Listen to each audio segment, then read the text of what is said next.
Headlines across Africa. Headlines across Africa. Headlines across Africa. Headlines across Africa. Well, today we're going to Tanzania, Senegal, and Uganda, but we're starting from Tanzania, who we're reading from the Citizen newspaper.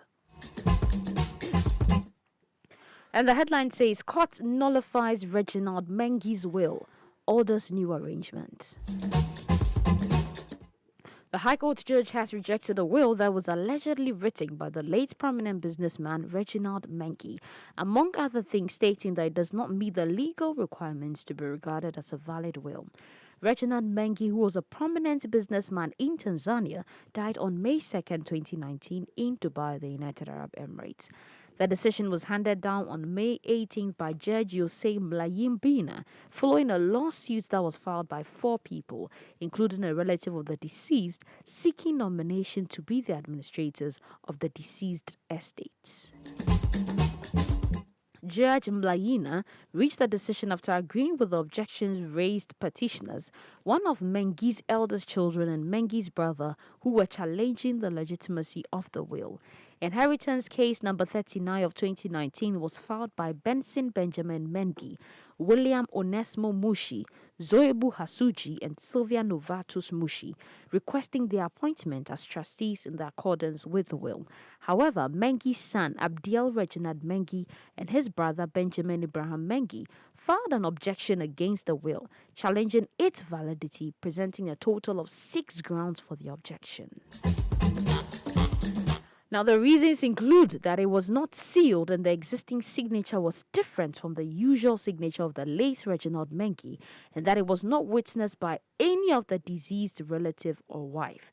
They also claimed that the deceased had no capacity to draw the purported will since he was facing serious health issues since 2016, and that it removes from the inheritance the deceased children without regard to Chaga traditions or involving relatives. The petitioners also claim that the will bequeathed the deceased estate to his new spouse, which is Jacqueline Ntuya Bilewe Mengwe, and his twin children. They further argued that this will complicates the duty to uphold the family name and legacy by those who have been disinherited. Well, there's a story coming from the Tanzania newspaper, the Citizen newspaper in Tanzania, Okay. Interesting. Some people will be happy, others will be sad. Absolutely. Everyone cannot be happy at the same time, you know?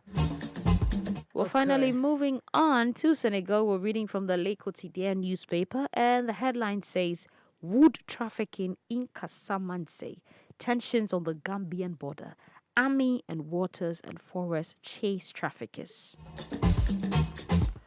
Well, the defense and security forces are determined to stop the trafficking of wood in the Casamance by tracking down offenders to the border with the Gambia, where the business takes place. Yesterday, they had to chase a truck loaded with wood, which had managed to reach a Gambian village. Despite opposition from local people, the army was determined to recover the cargo. Now, Casaman's timber trade is poisoning relations between Senegal and the Gambia. Yesterday, an unlikely scene occurred in the Doualolo area, which features soldiers and water and forest officers determined to retrieve a loaded truck from a Gambian village called Omoto. According to sources in the Daily, there is a great tension there with the resistance of the villagers refusing to let the wood return to Senegal. People objected to the recovery of the load on the grounds that the vehicle is in Gambian territory. In the evening, the military hierarchy had instructed its men on the ground to recover the truck in accordance with international agreements. As agreed between the presidents Macky Sall and Adama Barrow at the last Senegalese-Gambian Presidential Council, Senegal now exercises a right of prosecution in the Gambia against illegal woodcutters operating in Casamance.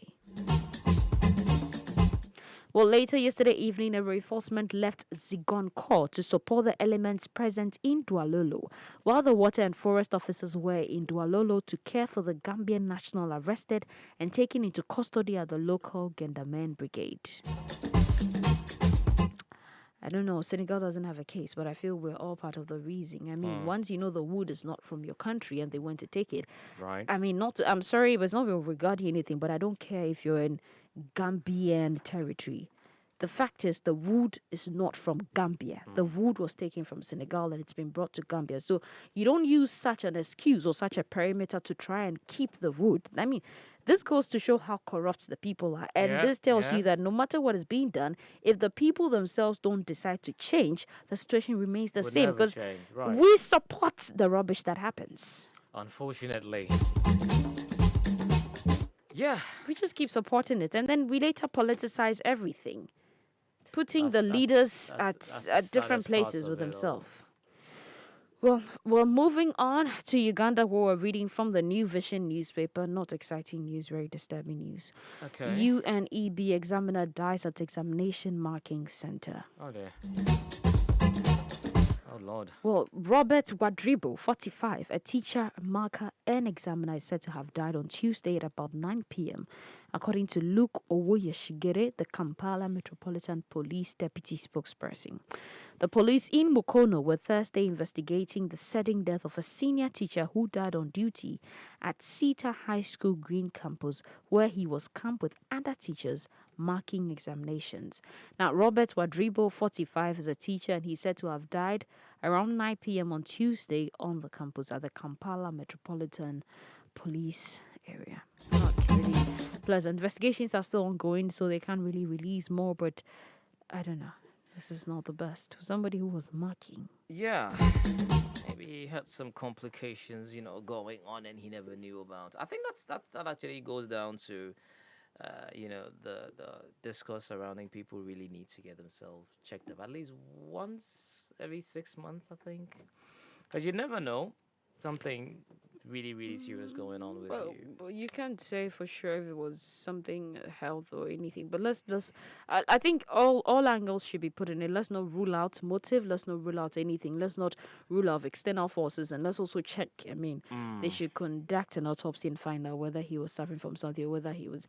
If anybody had a hand, the person should be brought to book. Yeah, that one too, obviously.